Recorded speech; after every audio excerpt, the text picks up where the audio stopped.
Humans aren't born out of laying around on their asses. We're the dominant species. We built all this. We're powerful and we're beautiful and we're ready to build the next level of civilization in God's plan. If you love God and you want to build a pro-human future, you must become the victor.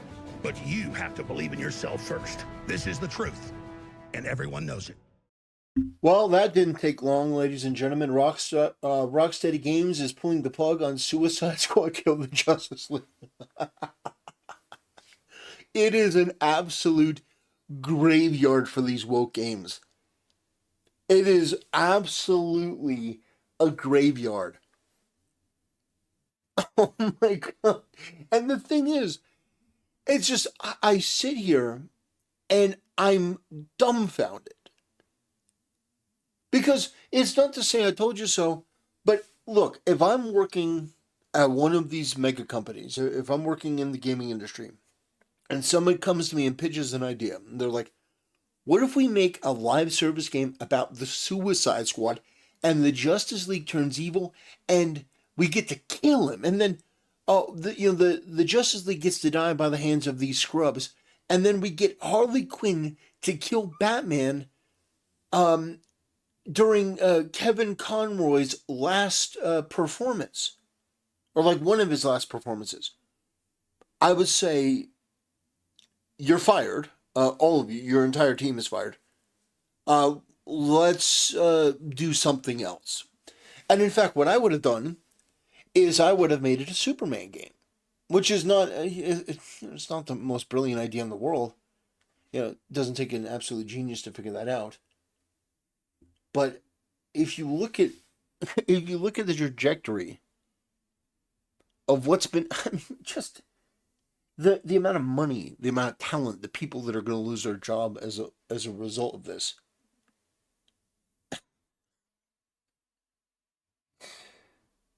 You can't help but laugh. I mean, it's you laugh and you cry at the same time, because the potential was there, the opportunity was there, and yet they do something that they know is wrong for reasons other than what should be plainly obvious.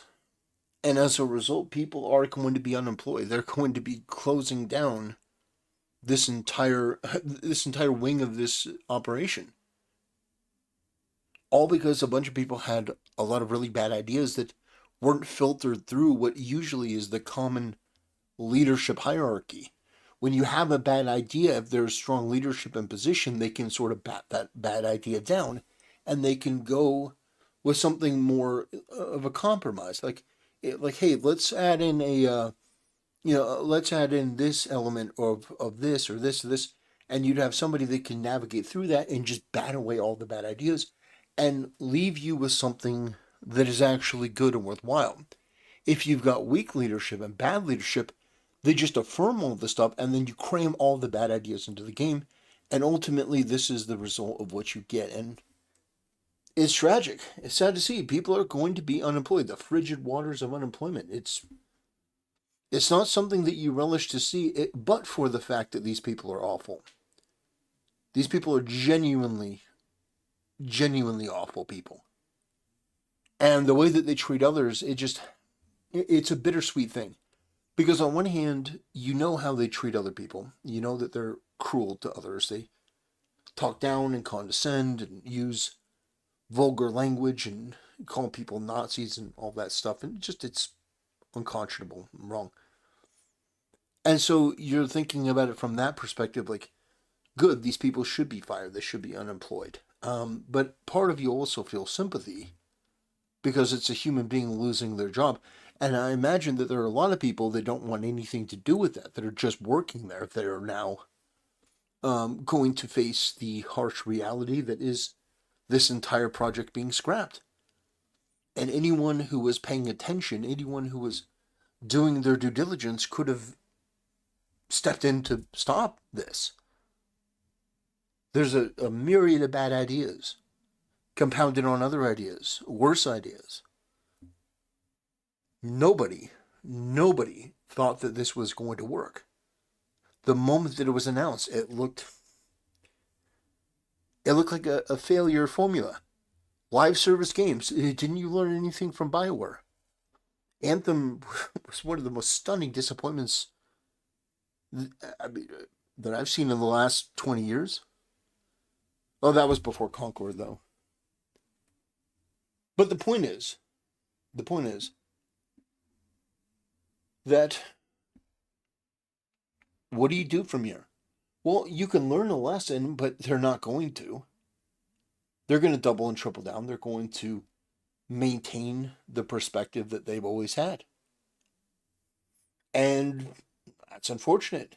That's unfortunate for us as gamers because, see, the thing is, if they actually took their head out of their ass for a moment and gave the audience what they wanted, in terms of aesthetics, in terms of combat, in terms of all the different things that we know are the foundation and formula for a successful experience from start to finish. If they had actually done that, rather than meddling and adding in a whole bunch of other politics, well, I gotta tell you, they would be in a much better position. And guess what? There's evidence of that now. There is a clear demonstration that if you stick to the basic formula that we know all works, if you stick to that, if you give gamers what they want, guess what? You will be rewarded. And as of right now, there are more concurrent players playing this than there were in the entirety of Dragon Age the Veilguard in the month and 10 days that it's been out. There have been more people playing this right now than in the month and 10 days of Veilguard. That should send a clear message. Unequivocally clear. But it's bittersweet. And the title of Asmongold's video is, "At least this lasted longer than Concord." Oh my gosh. Season 4. Wow. Rocksteady is pulling the plug on new content for Suicide Squad Kill the Justice League, with the developer announcing its plans to end support for the troubled online game in January 2025, which will include the release of an offline mode and a new character called Deathstroke. Suicide Squad story will remain playable via offline mode. Elsewhere, Rocksteady and Suicide Squad will remain available for purchase. Oh, good. Difficult release for Suicide Squad. Yeah. I wonder why. I wonder why it was difficult. I want to remind you guys that Suicide Squad was delayed because Warner Brothers knew it was garbage. Yep. They knew it sucked so much dick that they had to delay the game even before it was released the first time. True. Let's see how many people are playing it. Ooh. So the game it went on sale, I'm not even kidding you, for $3. $3. And even then, it died. A $5 deluxe edition. Oh my god. That's a hamburger. Oh god. And these people weren't hungry. Suicide Squad kills the looter shooter trend. Yeah, looking for... I did hear that it went on sale for $3. Oh man. Oh, that is the Anthem treatment. Oh gosh. It did last longer than Concord though. That is just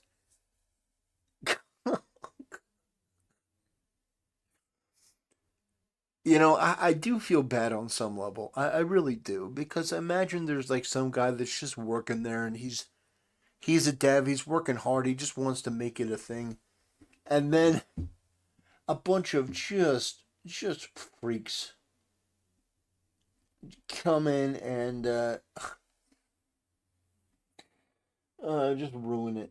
Forward to killing the Justice League and all, but What's this? well, you know, these guns are a bit shit. For me, the disappointment of Suicide Squad Kill the Justice League isn't just about its quality. It's about what it's not as much as about what it is. There's very little of what made developer Rocksteady's games so great in the past. Near unparalleled superhero power trips that sit alongside Insomniac's critically acclaimed Spider-Man series. It's also the latest in Well, it's also Harley Quinn was hot in the last one, and she's not hot in this one. That's true. People got the wrong idea about Harley Quinn. They thought that people liked her as a character. People didn't like Harley Quinn. They liked Margot Robbie. So if you're adding Harley Quinn into the game and you're not making her hot... So let me just give you my perspective on Harley Quinn. I should do an entire video on it, but I'm not. I'm just going to bypass that. I'll just let you know. Harley Quinn, well, let's just say, people liked her because she was like Joker's plaything. But other than that, on her own, she's terrible. And the way that people have tried to get past that is by making her absurdly hot. But it's a terrible decision to not make her hot and then give her like the most obnoxious pro-feminist personality. That is the most absolutely indefensible decision because you have the worst of all worlds. hot, then you're making a mistake. Like, what are we talking about? How is this even a conversation? Right. frustratingly long line of beloved single-player championing studios delving into unwelcoming, loot-infested live service waters. Oh boy. Well, I think this image is the perfect way to sort of wrap things up. Yeah, it's atrocious. People are going to lose their job. People are going to be unemployed. And those waters, those unemployment waters are very frigid. So, try to make room on the floating door. Man, devastating. Anyway, have a great night, ladies and gentlemen. I'll see you next time.